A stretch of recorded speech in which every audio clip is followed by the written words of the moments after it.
The metallic sound of the elevator echoed through the cold corridors of the hospital Haesung, like a premonition of something approaching. It was 9 in the morning when Kang Min-ho, the imposing president of the conglomerate Hanul Group, he crossed the main lobby with steps that betrayed power, but also the invisible weight of someone who believed he controlled everything, even his own destiny. The lights reflected off his dark suit, and glances discreetly shifted, as if his presence carried an aura of authority that made him untouchable. That day, he thought he was there to seal a multi-million-dollar partnership. What he didn't imagine was that each step brought him closer to an encounter that would change his life forever. When the elevator doors opened on the top floor, Dr. Yoon Hyun-seok, he was waiting for him. Young, elegant, and possessing an unsettling serenity, the new hospital director exuded a quiet confidence that contrasted with his gentle appearance. Min-ho extended his hand with the same calculated gesture he used with ministers and shareholders, but the doctor's touch disconcerted him. There was something strange in that firm gaze, something that seemed to pierce through layers of time and memory. For a moment, the powerful businessman felt something he hadn't felt in years, discomfort. As they walked down the glass corridor connecting the two buildings, their reflections were projected side by side. The man who believed himself to be the master of the world, and the young man who had been shaped by the pain he himself had inflicted. The rain began to fall, fine and persistent, and the sound of the drops against the glass seemed to accompany each step like a suspenseful measure. Hyun-seok looked out the window and almost in a whisper murmured, "Some storms don't come to destroy, they come to remind." Min-ho looked up, intrigued by the phrase which seemed laden with something personal, but he ignored it. He entered the meeting room without imagining that the real contract to be signed that day wasn't on the table. It was written in the pages of the past he had tried to bury. The narrator then guides the viewer's gaze. Years ago, he abandoned a woman in a hospital like this, believing that time would erase the guilt. But time doesn't forget. It only observes and returns. And when Min-ho's eyes met Hyun-seok's again, something paralyzed him. Because deep down, a question echoed. Who was that man? And what did he really come looking for?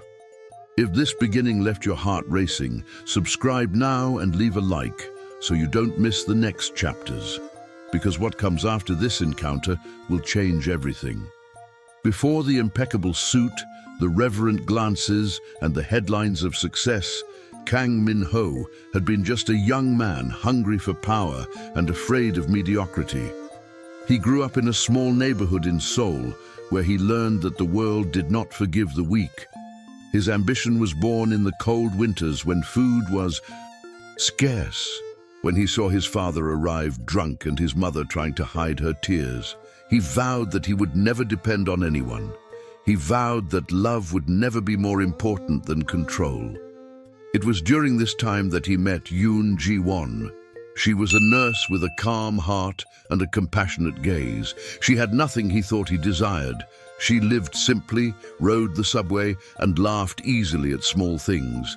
Yet, there was a serenity about her that disarmed him. While he talked about contracts and strategies, she talked about people, about how each patient carried a universe of invisible stories. He was charmed by this sweetness, even though he never admitted it. Their marriage seemed to everyone the perfect union between reason and sentiment. She believed she could heal the wounds he hid, and he believed he could transform her into part of his empire. But time is a cruel sculptor. It patiently molds love until ambition wears it down. And that's what happened. As the business prospered, Ji-won watched her husband become a stranger, surrounded by figures, meetings, and appearances. Min-ho started arriving later and later, his expensive clothes reeking of cigarette smoke and other people's cologne. When she waited for him with simple dinners, he would claim tiredness and lock himself in his office. Their conversations became cold and mechanical, and sweet words were replaced by instructions. She still tried to reach him, believing that love could be stronger than pride. He, however, saw her only as a distant memory of a time that no longer suited the man he had become. One night, during a storm that ripped through the sky of Seoul, Ji-won waited for him at the window. With each flash of lightning, she imagined he might appear, wet, repentant, ready to start over. But the street remained empty. When she finally heard the sound of a car, the clock already showed almost 3 in the morning. Min-ho got in without looking at her, took off his coat, and simply said, coldly, "Don't wait for me any longer. Love doesn't fit into my schedule." That phrase, spoken without emotion, was the beginning of the end. Ji-won felt something inside her break, but she didn't cry. He had learned that sometimes silence is the only form of dignity left for those who have been hurt. She watched him climb the stairs and realized for the first time that the man she loved no longer existed. And so, while Min-ho's empire grew behind glass walls and promises of power, Ji-won's heart became invisible within her own home. The contrast between the glitz of success and the loneliness of home was the cruelest portrait of what money cannot buy. But what Ji-won didn't yet know was that her husband's coldness would soon cross the line into contempt, and fate would begin to record each tear as proof of what was to come. The days that once began with the aroma of coffee and the soft sound of Ji-won's laughter had now become a sequence of heavy silences and glances that avoided meeting. Kang Min-ho no longer saw his wife. He only saw the memory of a woman who had become inconvenient in his new routine of power. The love that once seemed like a refuge had become a reminder of what he considered weakness. Their spacious and elegant home began to resemble a museum where each object held the ghost of a life he wanted to forget. Ji-won, even noticing the distance, still tried. He prepared dinner, left notes, tried to talk. But each attempt was met with the same subtle disdain, the same impatience. He justified himself by saying that business required concentration, that the market didn't expect sentimentality. Over time, the excuses became routine and the lies became invisible. He would leave saying he was going to meetings, but the drivers knew his destination, the modern apartment of the new marketing director of the Hanul Group, Seo Na-kyung. A soft-spoken woman with a calculating gaze and a smile that suggests she sees the hearts of others only as weaknesses to be exploited. The nights spent with Na-kyung fed Min-ho's ego. She praised him, saying he was a man of vision, that the world was too small for someone like him. He believed her. And the more he heard those words, the further he distanced himself from his wife's simplicity, the more ashamed he felt of his modest past. The more he convinced himself that Ji-won was a reminder of a time he wished to erase.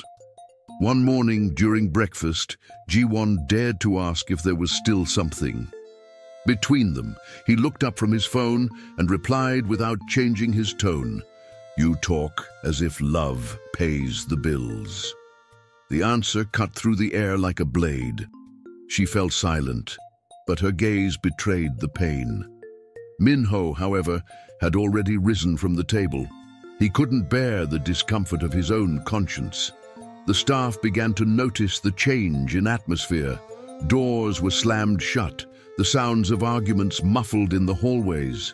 At night, the couple's room remained untouched, and Min-ho slept on another floor. Ji-won, for her part, retreated to a corner of the balcony, watching the city that never stopped, while the lights of the buildings flickered like witnesses to a wedding that was slowly fading away. At social events, he treated her like an extra. Once, at the company's anniversary party, he introduced Na-kyung as the new promise of the Hanul Group. Ji-won, with a tense smile, watched from a distance, feeling increasingly invisible. Public humiliation was the new and normal, and that's how love died, not in a grand tragedy, but in small daily deaths hidden beneath indifference and silence. While the man she loved was lost in applause and false praise, Ji-won began to understand that the worst kind of loneliness isn't being without someone. It's being next to someone who has forgotten you, even while still looking into your eyes. But what seemed like mere lack of love would transform into cruelty. Soon, contempt would become an irreversible injustice. And fate was already beginning to prepare its first blow. The night of Hanyul Group's grand annual party was a perfect portrait of Kang Min-ho's arrogance. The main hall of the Schiller Hotel glittered under crystal chandeliers, and guests mingled amidst champagne glasses and forced smiles. Ji-won discreetly remained by his side, trying to hide the pain behind the elegant posture she still maintained out of self-respect. She wore a simple blue dress, the same shade as the sea they had once visited. Together, a detail that for her held memories, for him only meaningless nostalgia. During his speech, Min-ho spoke about loyalty, growth, and discipline. His words resonated ironically with those who knew his private life. At the end of his presentation, he called a woman to the stage, whom the audience applauded enthusiastically. Seo Na-kyung-young, charismatic and provocative, she went up smiling and received the Director of the Year award from him. The photographer's cameras captured the exact moment when their hands touched for far too long. Ji-won, sitting in the front row, felt her stomach churn. It was as if the world was watching her in silence, aware of the humiliation she couldn't express. After the party, the drive home was a sequence of silence and coldness. She tried to talk, but he interrupted her disdainfully. "You need to understand, Ji-won, that the world doesn't revolve around your feelings." She replied with a choked voice, "But yours seems to revolve around lies." That was the last time they exchanged sincere words. Days later, fate decided to test her resilience. During her shift at the hospital, Ji-won began to feel dizzy. Her body could no longer bear the exhaustion, and the pain in her chest seemed like a warning. She fell to the floor, unconscious. When she regained consciousness, she heard the doctor whisper about her delicate condition. A staff member called her husband. On the other end of the line, his voice was impatient, mechanical. "Admit them. I'll send someone to sign the papers. I have an important meeting." At that moment, something inside her broke. Through the bedroom window, Ji-won watched the grey sky and understood that for him, her pain was just a setback. The nurses whispered amongst themselves, shocked by the coldness of the husband who hadn't even shown up. And when Min-ho's assistant arrived, he handed over the admission papers and said with almost rehearsed coldness, "The president wants her to receive the best possible care within the budget." The narrator breaks the silence with an almost whispered voice. And so it was, amidst paperwork and promises of convenience, that Kang Min-ho abandoned the woman he once swore to protect, leaving her among machines and hopes without even looking back. Outside, the sound of the rain hitting the window pane mingled with the distant noise of night traffic. Each drop seemed to mark a second of his indifference. Ji-won closed her eyes and promised herself that if she survived, she would never again depend on the love of someone who didn't know how to appreciate the value of a tear. But fate, patient and relentless, would not end there. While he celebrated new contracts and took pride in his empire, something silent began to grow within her, something that would completely transform the course of history. The hospital had a bittersweet smell of disinfectant and faded flowers. The cold light reflected off the white walls, creating an atmosphere that seemed to repel any trace of life. Ji-won, she awoke slowly, feeling her body heavy under the effects of the anesthesia, and the sound of the surrounding machines formed a mechanical melody that accompanied the emptiness of the room. She searched for someone with her eyes, but found only silence. No note, no gesture of affection, only the coldness of an environment paid for out of obligation.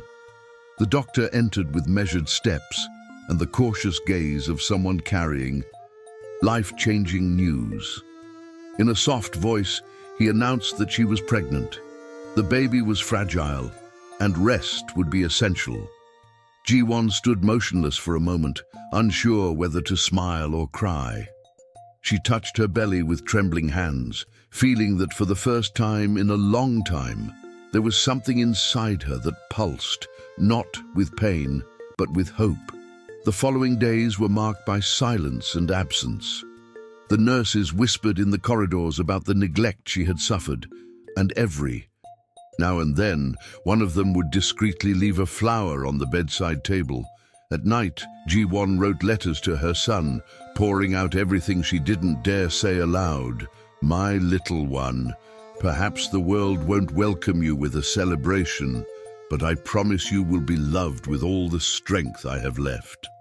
About that, Kang Min-ho, he smiled in front of cameras and toasted to success at lavish dinners alongside those who had replaced love with convenience. The world applauded him. She, however, was learning to rise from the broken pieces. When the doctor insisted she needed someone close by, Ji-won calmly replied, "Loneliness also teaches. It prepares us to never depend on anyone again." One afternoon, she received flowers and an impersonal card from Hanil Group, signed by an assistant. No name, no memory. It was then that she understood that love had died, but her heart had not. She touched her belly and whispered, "You will inherit my courage, not my pain." And in that instant, what seemed like the end transformed into a promise, because some women are reborn, not despite the pain, but through that is. Winter arrived early that year in Seoul, and the cold seemed to seep through the hospital walls like a persistent reminder of abandonment.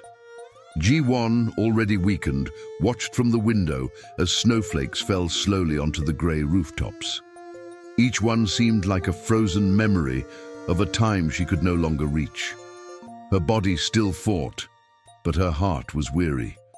And when the pain became unbearable, she requested discharge against medical advice.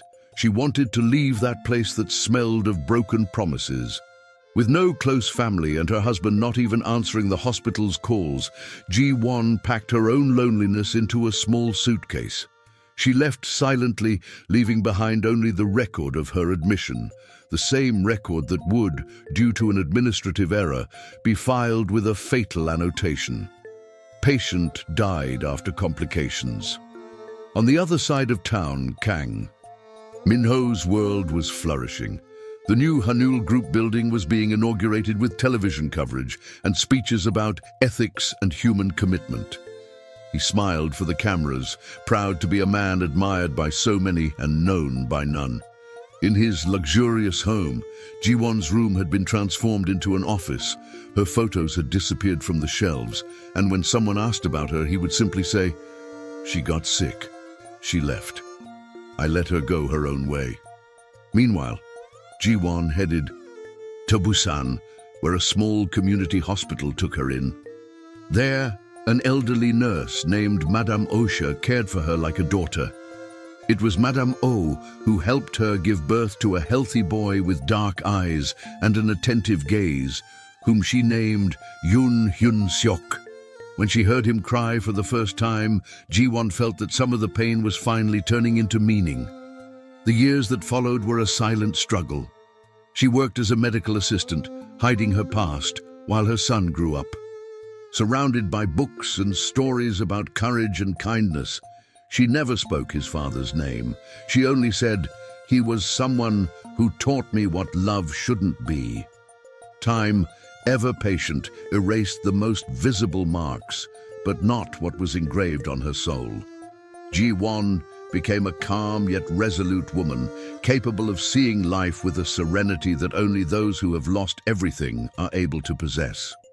As she began to rebuild, fate moved in the shadows. The Hanul Group, once a symbol of power, was beginning to face the first signs of instability, dubious contracts, internal betrayals, uneasy investors. The empire built on indifference was beginning to crack. The narrator, in a deep, measured voice, concludes the section. While he believed he had buried the past grew silently, gaining a name, a face, and a purpose. Because 20 years later, fate would bring face to face the man who abandoned her, and the son of that abandonment. And when that happened, no fortune would be able to buy forgiveness. 2 decades have passed since that last night Ji-won left Seoul. Time, though generous on the surface, carried invisible scars in every memory. Little Hyun-seok grew up amidst his mother's silent strength, learning that kindness was not a sign of weakness, but of courage. From an early age, he observed her tireless efforts, the long hours at the hospital, her ever-watchful gaze towards those who suffered, and the serenity that seemed to hide something deeper, a secret shrouded in pain and dignity. While Ji-won quietly rebuilt her life, Kang Min-ho's empire began to crumble. The Hanul Group, once a source of national pride, faced an image crisis. Allegations of corruption, broken contracts, and a voracious press threatened its reputation. Investor confidence evaporated, and the name that was once synonymous with greatness was now synonymous with greed. Min-ho, surrounded by sycophants and lies, didn't realize that what was destroying him wasn't coming from the outside, but from what he had sown years ago when he believed he could abandon love and get away unscathed. Hyun-seok, now a graduate and recognized as one of Korea's most talented surgeons, received an unexpected invitation. Seoul's most prestigious hospital, the same one where his mother had been abandoned, was seeking a new director to lead an expansion project in partnership with major business groups. He accepted, unaware that the name that would appear at the top of the list of investors was the same man responsible for his origins. When she told her mother about the proposal, Ji-won felt her heart clench. The name Hanul Group, it sounded like a distant echo, as if destiny had come full circle. Son, some places don't call us by chance. They call us because there's still something there that needs to be brought to a close. Hyun-seok didn't grasp the weight of her words, but he saw a different gleam in her eyes, something between pride and fear. In the following days, Ji-won began to dream of the past, the hospital, the cold, the distant sound of the machines. It was as if time was preparing her for a reunion she never asked for, but knew would come. And so it was, between the decline of an empire and the rebirth of a new generation, that destiny began to silently align its pieces, preparing the chessboard where love, guilt, and blood would intersect for the last time. Because, while an empire crumbled, a son with no past approached the man who would be his greatest lesson, and the first glance between them would mark the beginning of his punishment. The sound of headlines echoed across news screens like hammer blows to Kang Min-ho's flawless image. Hanul Group embroiled in corruption scandal, newspapers proclaimed. Shares plummet after internal betrayal, online portals announced. The empire he built on arrogance was beginning to crumble, not with explosions or dramatic scandals, but silently, corroded from the inside out like rust on old steel.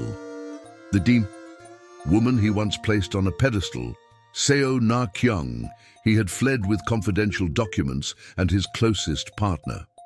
The heist was flawless, diverted accounts, forged contracts, and the company's credibility in ruins.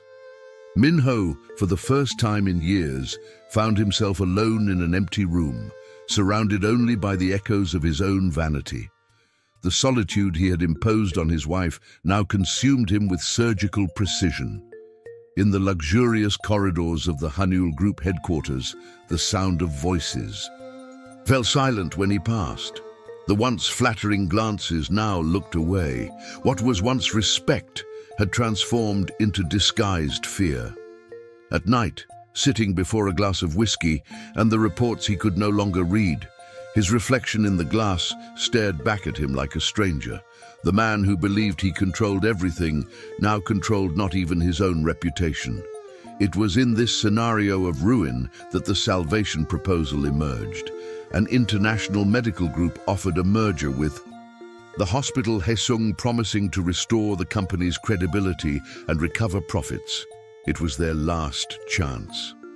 Unbeknownst to him, Min-ho was signing the invitation to the reunion that fate had been preparing for 20 years. Meanwhile, at the same hospital, the new director, Dr. Yoon Hyun-seok, he assumed the position with the determination of someone born to lead. His reputation as a brilliant surgeon preceded him. He was respected, admired, and feared for his analytical coldness. In the corridors, they said he was incapable of being moved, but his mother knew that distance wasn't a lack of heart. It was the shield of someone who had learned early on the price of pain. When news of the partnership between the hospital and the Hanul Group reached the board, Ji-won was in a meeting. Hearing the investor's name sent shivers down his spine. The past had found its way back, like a letter returned years later, stained yet intact. In the days leading up to the encounter, Min-ho believed he was about to rebuild his empire. Ji-won, on the other hand, knew that fate had decided it was time to look at the man who had left her on the brink of death. The narrator sets the mood in an almost whispered voice. Some call it coincidence, others call it luck. But when life returns an abandonment with a reunion, it's not chance. It's justice being written with the hands of time. And as the snow began to fall again on Seoul, the elevator at Haesung Hospital slowly ascended, carrying Kang Min-ho to the top of the building where his story would be rewritten.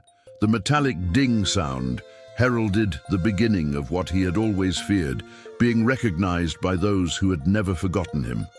Because when the doors of that elevator opened, the gaze that awaited him would not bring hatred. It would bring the exact reflection of everything he had destroyed. The metallic sound of the elevator echoed through the silent corridors of the hospital, Haesung mingling with the distant noise of hurried footsteps and heart monitors. The cold Seoul wind blew through the large glass windows, bringing with it the same icy omen of the night when Ji-won. She had been left alone, a memory that time had tried to bury, but which now returned to rise with new strength. Only she was no longer the woman who pleaded to be heard. Now she was Dr. Yoon Ji-won, head of the medical team, with a serene gaze and a voice that commanded respect, even when whispering. While Kang Min-ho was walking down the main corridor towards the meeting that would decide the future of an old group fate, was orchestrating a reunion that not even the most calculating of men could control. Upon entering the conference room, he greeted those present with his usual coldness, unaware that the past awaited him seated just a few meters away. At the head of the table, Dr. Yoon Hyun-seok, the new hospital director, was leafing through reports. Beside him stood a woman in a white coat, her expression firm, and her gestures restrained. It was only a second, but it was enough to make time stand still. Min-ho held his breath. The way she held the pen, the restrained glint in her eyes, the jasmine scent that filled the air, it all hit him like a blow. Ji-won slowly looked up, and for a moment that seemed eternal, their worlds collided in silence. She greeted him with surgical courtesy. "Welcome to Haesung Hospital, Mr. Kang." Her voice was calm, precise, but it concealed an old wound, now healed with dignity. During the meeting, Min-ho tried to focus on the figures, but every word she said took him back to that cold night when he left her. When everyone had left, he remained restless. He approached her and asked hesitantly, "Excuse me, have we met before?" Ji-won stared at him for a brief moment and replied without changing her tone, "Perhaps." But if you have, you haven't paid enough attention to remember."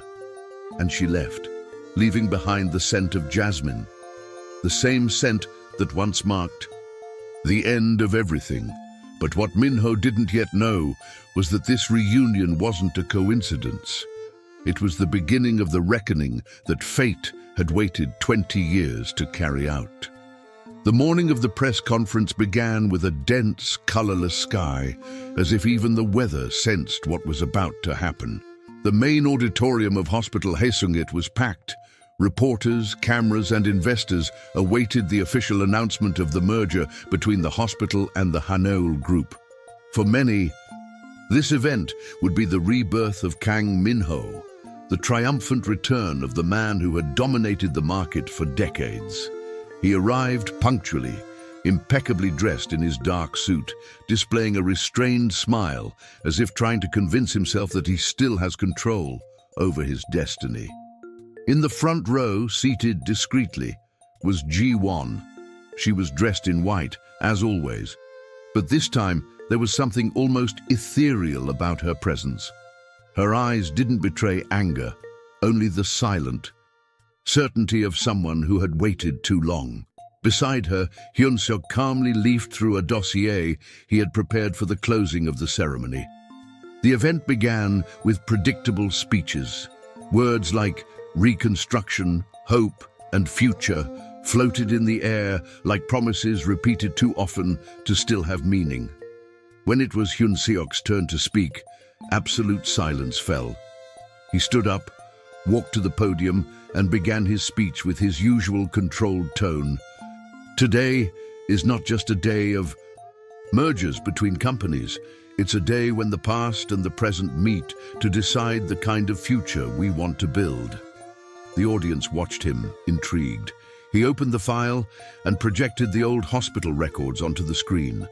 The first pages showed ordinary reports, dates and names, but suddenly an image froze the air, the medical record of a patient admitted 20 years ago. Name, Yoon Ji-won, diagnosis, physical collapse due to exhaustion and high-risk pregnancy. The cameras began to flash. The murmurs grew louder. Min-ho stared at the screen, feeling his heart race violently. Hyun-seok turned the page. The next document bore a digitized signature, a name that, when enlarged on the screen, made the air leave the room. Kang Min-ho, listed as the person responsible for the medical discharge and the authorization to leave. The audience held their breath. Ji-won, motionless, watched the man who once promised to love her now face the weight of his own name. Min-ho stood up, trembling, trying to argue. This must be a mistake, an administrative error. I don't... But Hyun-seok interrupted him with an almost cruel calm. It's not a mistake. This document was recovered from the Central Archives, and the medical record still contains the notes of the nurse in charge. This is where my mother was left, and the man who abandoned her is standing before me. The phrase echoed through the auditorium like a sentence. The sound of the cameras ceased, and for a moment, everything was silent. Min-ho looked at Ji-won. Her eyes, firm and tearless, said it all. It was the same look that would accompany him until the end of his days. He tried to approach, but Hyun-seok took a step forward, his face expressionless, his voice low. For years, I tried to understand why someone would leave a woman alone in a hospital. Now I realize there is no reason, just cowardice. The weight of truth fell upon Min-ho like a final verdict. The man who prided himself on having everything now had nothing, no name, no respect, no forgiveness. The narrator closes the moment with a firm, slow voice. And so, before everyone, destiny showed that time may silence the strong, but it never erases the echo of the tears they caused. The audience remained silent, and Ji-won, with a serene expression, stood up and left without looking back. Outside, the rain began to fall again, just like it had 20 years ago, washing the hospital stairs as if the sky itself were weeping for justice. But fate's punishment isn't limited to public shame. It begins in the soul, and what would come next would make Kang Min-ho wish that oblivion were possible. The days following the revelation were a succession of silent ruins. The name Kang Min-ho, what had once been etched onto buildings, contracts, and magazine covers, now appeared in headlines as a symbol of shame and decay. The press pursued him to his doorstep, shareholders abandoned him, and the few friends he had left dispersed like shadows at dawn. Suddenly, the man who seemed invincible found himself surrounded by a silence that hurt more than any accusation. In that luxurious apartment, now as empty as a tomb, the loudest sound was the ticking of the clock, marking the time he wasted trying to be a god. The crystal goblets, once symbols of power, lay untouched. The private meeting room where he had humiliated so many was now the setting for his own solitude. He spent hours sitting by the window, gazing at the city that once applauded him and now ignored him. He tried calling Ji-won. He tried several times. The phone rang, but no one ever answered. Each ring was a new wound, a reminder that some doors, once closed, never reopen. He sent letters that returned unanswered, and even without a reply, he kept trying, like someone trying to converse with their own regret. One night, he opened an old office drawer and found an old photograph. There they were, young, smiling, innocent, facing the future. The reflection in the glass of the frame showed the man he had become, tired, empty, broken inside. That face was no longer that of a winner. It was that of someone who finally understood the price of victory without love. The narrator, in a low, measured voice, describes the scene. The punishment didn't come with handcuffs or prisons. It came with silence, because there is no greater punishment than hearing, within one's own mind, the echo of the choices that destroyed everything that once had a value. The next day, Min-ho was seen leaving the building in his usual dark suit, but now without the sparkle in his eyes. He walked slowly, carrying the weight of the past on his shoulders. The city watched him indifferently, and the cold soul wind whispered what seemed to be the final sentence. The man who had abandoned everyone would now be abandoned by the world. But fate, before concluding the story, still held one last scene, not of revenge, but of reflection, because even regret can have a purpose when silence transforms into a lesson.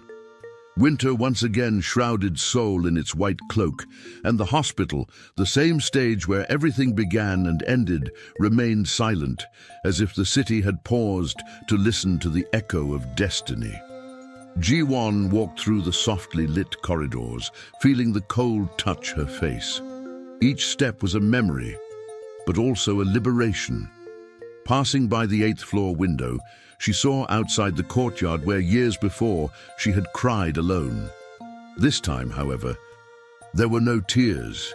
There was only the peace of one who had survived the impossible. In that morning's news broadcast, Kang Min-ho's image reappeared, no longer in the business columns, but on the pages of the crime chronicles. Investigated for fraud, expelled from his own company, and isolated from the world he had built, the former CEO was now just a name among lawsuits. Ji-won watched the screen for a few seconds and in silence turned off the television. The past no longer had power over her. It had been buried along with the love she once believed to be eternal. Hyun-seok entered the room shortly after, with the serenity he inherited from his mother. He looked at her with a mixture of respect and gratitude. "He's still trying to see you. He says he wants to apologize," Ji-won replied without looking. "Some wounds don't heal with forgiveness. They heal when we learn not to bleed over them." The son nodded, and the silence between the two was more eloquent than any words. As they walked together down the hallway, the narrator delivered the finale in a serene voice, as if time itself were telling the story. Destiny does not rush, but it never forgets. Sometimes it returns pain with the same intensity with which it was inflicted, and transforms tears into justice, silence into response, loss into redemption. Outside, the timid sun pierced through the clouds. Ji-won stopped at the hospital entrance, looked at the grey sky, and closed her eyes. The cold wind touched her face, but this time she smiled. It wasn't the end, it was just the beginning. The cycle was complete. And for those watching the story, the narrator left a final reflection. There are pains that are born to destroy us, and others that teach us to be reborn. Ji-won lost everything, but found what many spend their lives searching for: peace. If this story touched you, subscribe to the channel and continue following our stories full of emotion, justice, and destiny. Each new episode brings a new life, a new beginning, and perhaps a new chance to understand that love and regret always walk hand in hand.